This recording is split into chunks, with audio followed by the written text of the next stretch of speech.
The following is a presentation of William Patterson University Television, WPTV. Welcome back to the desk. The women's team had a proud finish at the semifinal, and here to turn the chapter on their season, we have Jimmy, Cal, Ryan, and Anthony. Now, Jimmy, we're going to start with you. The Rec Center was absolutely electric in the victory against Ramapo. What did you see from this one, Jimmy? You know, I had a front row seat. It was an absolutely electrifying game. Brianna Smith, we talked about it before, had an unbelievable performance. We're going to take a look at the highlight call here on this game. The Pioneers got rolling in the second half. Little dump-off pass. Brianna Brooks, her final win in the NJAC.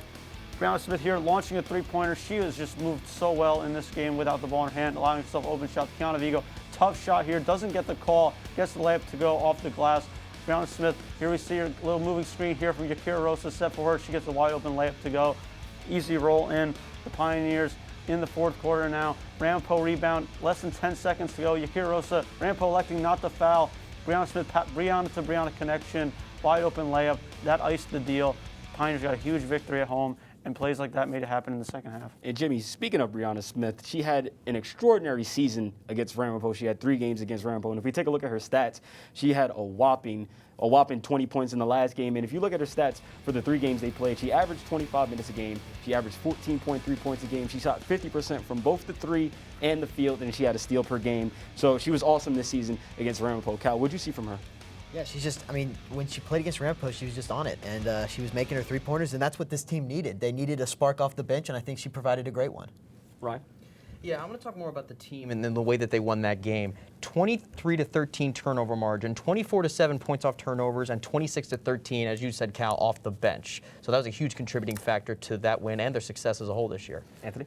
Do you believe in the adage history repeats itself? Because I'm starting to really believe in that. You look at the last game William Patterson played against Ramapo, they outscored them 25-13 in the fourth quarter. They won 70-67. You look at this game, Pioneers were down late, no big deal. They outscored Ramapo again 23-12. They won by 6. So once again, Pioneers put pressure on a very young Ramapo team. They got them to panic late, and they got the win. And speaking of the NJAC tournament, Pioneers had a tough loss against TCNJ in the semifinals. It was a great game, got a little bit ahead. TCNJ got ahead late in the game, Anthony. But what did you see from the game, and what do you think was the reasoning for that outcome? Yeah, if you look at what happened, I think the Pioneers just had trouble defending the 3 ball. TCNJ was 9 for 23 from deep, and that's very difficult when you have Nina Pranchisio, who shot well over 400 from 3 pretty much all year, and is one of the best 3-point shooters in the NJAC, going 3 for 5.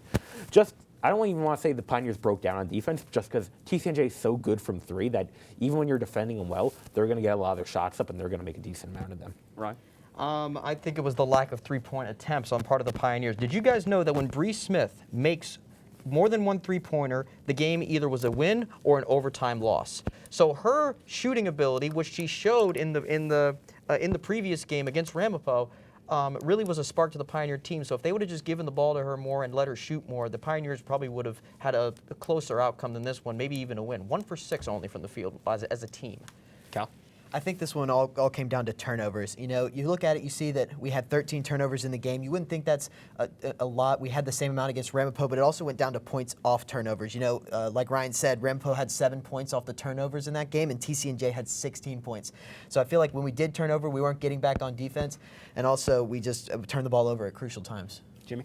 I think communication overall as a whole was kind of lacking in this game against TCNJ. We saw a lot of wide open threes. Walker alluded to it. When you're communicating on defense, got to call out switches, got to call out screens. Led to a lot of open looks for TCNJ. The offensive ball movement wasn't the same. Not as much flow as there was against Ramapo, the victory.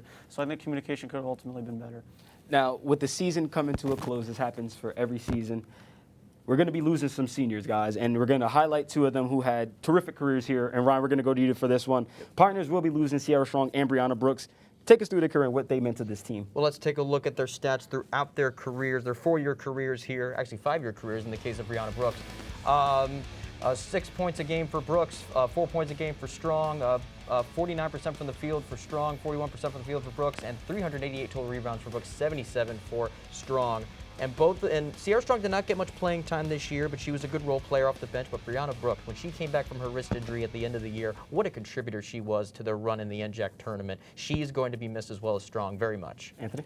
Yeah, I mean, I know everyone's going to talk about Brooks because she did play a lot more, but I mean, I think Sierra had a really strong season. I do children's parties and weddings too. If you're interested, book me at my email. I mean, she shot almost 50% from the field. She 30 for 61 in field goal attempts. She could rebound. She was a really good mentor for players like Cabezas and Vigo and players and other bigs that came in this year and has come in previously. And she's really going to. I mean, she's not going to be missed. I don't want to say she's not going to be missed on the court, but she's going to be missed a lot more in the locker room and on the bench and even on the court too with how well she played. Cal? Yeah, I think I just want to speak on the leadership of these two players. You know, Brianna Brooks especially, you know, coming off a wrist injury, she still manages to get, you know, honorable mention from the all NJAC teams. That just speaks to the grit and the passion she has for this game.